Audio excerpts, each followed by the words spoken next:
Now remember, the corners don't exist in this one. Stay inside the corners. Get down the straightaway. Get that momentum up. Slow by rolling up the throttle and or the brake. Press, flick, and roll. Again, don't worry about the corner. Trying to sharp corner. Stay on the inside. Take more of a NASCAR out of it.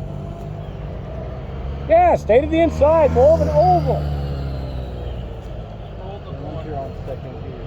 Stay in second. Stay in second. Yep. Remember, inside the corner. Just like that. See where he's turning? That's what we want you to do. Don't worry about a sharp corner. It doesn't exist.